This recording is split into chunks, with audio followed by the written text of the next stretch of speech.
Selamat pagi, selamat siang, selamat sore, dimanapun kawan-kawan berada. Hari ini saya berada di Museum Papua di Sorong, dan saya diajak ke sebuah museum yang luar biasa.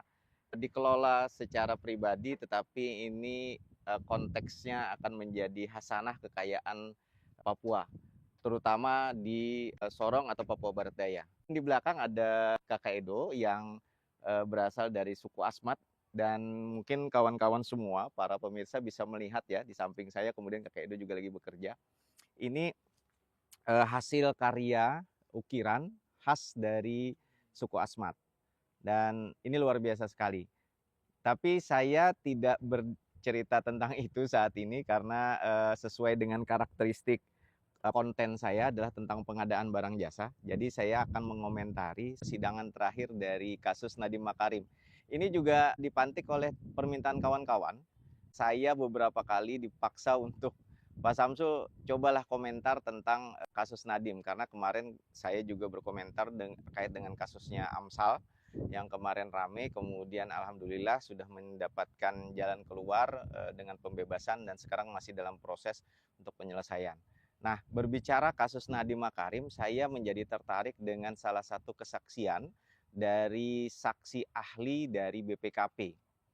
Kenapa saya tertarik? Ada konten-konten saya yang berkaitan juga dengan itu. Salah satu yang menarik adalah ternyata saksi ahli dari BPKP melakukan perhitungan audit, menambahkan keuntungan dan overhead itu berdasarkan angka 15% yang ada di Perlem 12 tahun 2021. Dan yang menarik juga, saksi ahlinya menyebutkan bahwa ini didasarkan pada keterangan ahli Bapak dari hanya mendapatkan LKPP. menanya kepada distributor, Anda berapa marginnya, lalu digabung di rata-rata. Ia menanyakan dan ada bukti dia menjualnya, ada invoice-nya juga ada. Jadi Bapak Terus mendapatkan kita rata-rata gitu. berapa respons tadi? 6 respons. Iya. Bapak rata-ratakan. Sudah. Sudah. Untuk yang 15% bagaimana? Apakah sama? Itu dari ahli LKPP. Jadi Bapak mendapatkan satu angka itu bahkan tidak lalat survei. Bapak tidak mensurvei berbagai reseller. Jadi 3,6 juta tadi dari 5 distributor ya, yang dia juga menjual hampir semua produk ini. Jadi kami berpendapat itu sudah cukup mewakili margin wajar di level distributor pada saat itu. Dipukul rata-rata. Sekarang saya tanya yang 15%.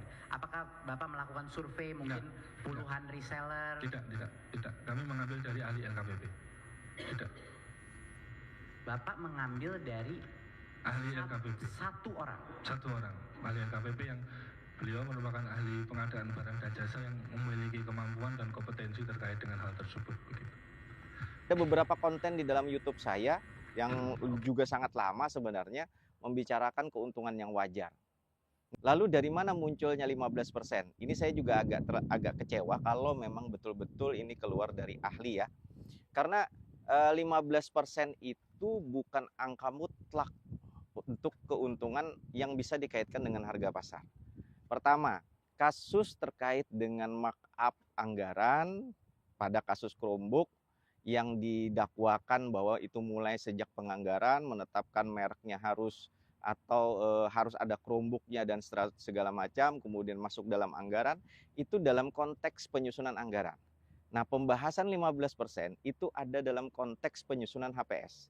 Dan perlu dicatat, pada kasus ini, tematik HPS itu belum ada. Karena disebutkan kalau e-purchasing itu tidak diperlukan HPS. Sementara norma 15% itu ada pada ketentuan penyusunan HPS pekerjaan konstruksi. Jadi ini logikal falasinya sangat terlihat. Jadi kalau misalkan keuntungan yang wajar itu dipakai angka 15% dalam konteks penyusunan anggaran, maka konteksnya sudah keluar dari regulatif. Saya bisa menyatakan bahwa memakai angka 15% untuk bukan pekerjaan konstruksi adalah tidak sesuai Perpres. Saya bisa katakan seperti itu.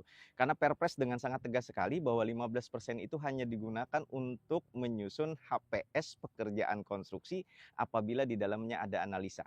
Dan itu pun bukan harga beli ditambah 15%, tetapi harga dari analisa harga satuan untuk material, bahan, dan personil. Nah, jadi ini yang harus kita luruskan. Semoga nanti di persidangan Pak Nadiem Makarim ini bisa diurai oleh pengacara dan tim ahli yang nanti di-hire oleh pengacara, bahwa pertama tadi saya sebutkan, kalau ini dugaannya adalah perekayasaan anggaran melalui penyusunan spesifikasi yang mengarah kepada merek tertentu atau penyedia tertentu, maka menggunakan norma 15% dalam perhitungan kemahalan itu tidak berdasar.